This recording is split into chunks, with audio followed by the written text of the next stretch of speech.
Hello दोस्तों नमस्कार। नवू सीखो चैनल में तमारुं स्वागत है। मित्रों आज आपणे फार्मर रजिस्ट्रेशन कर्या बाद हवे आपणी अरजी एप्रूवल थई के पेन्डिंग है अथवा रिजेक्ट थई तो जाणवा माटे आपणे जे आपणे अरजी करेल छे एनो एनरोलमेंट नंबर एटले के आपणे अरजी क्रमांक नंबर थी आपणे जाणी शकाय छे। एप्रूव थई के नहीं ते जाणीए बराबर। तो चालो आपणे जाणीए। सौप्रथम आपणे क्रोम ब्राउज़र द्वारा આપણે ચેક કરીએ તો ક્રોમ બ્રાઉઝરમાં આપણે જવાનું છે અને ત્યાં આપણે લખશું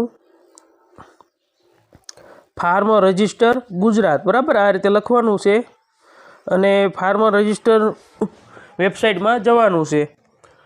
તો અહીં આપણે ફાર્મર રજિસ્ટર ગુજરાત ફાર્મર રજિસ્ટરમાં ગયા એટલે મિત્રો હવે આપણે ફાર્મર રજિસ્ટર જ્યારે આપણે કરેલ ત્યારે એમાં એનરોલમેન્ટ નંબર આવે છે।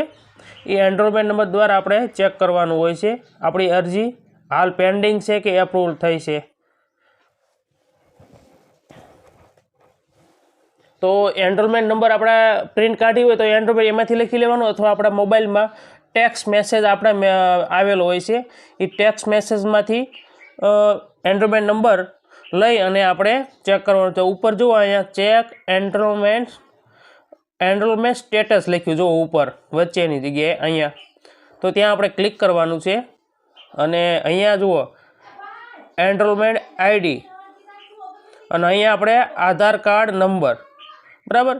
जो तमारे एनरोलमेंट नंबर याद न होय तमारा मोबाइल में एसएमएस होय आव्यो होय अने तमे भूली गया होय अथवा तमारा एनरोलमेंट नंबर तमारा मोबाइल में नथी के तमारे प्रिंट नथी हाजर तो तमे अहींया आधार कार्ड पर क्लिक करो અને આધાર કાર્ડ નંબર અહીંયા નાખી દેવાનો છે તમારે બરાબર।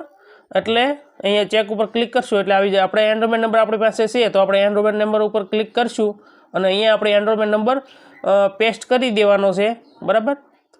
અને અહીંયા આપણે ચેક ઉપર ક્લિક કરવાની છે તો હું ચેક ઉપર ક્લિક કરીશ।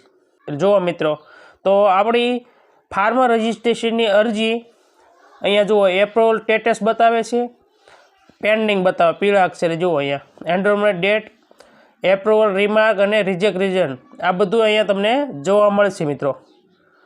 तो अँ आ रीते आपणे एनरोलमेंटनी स्टेटस एटले के एनरोलमेंट आपणे के फार्मर रजिस्ट्रेशननुं अँ आपणे चेक करी शकाय छे। थैंक यू मित्रों।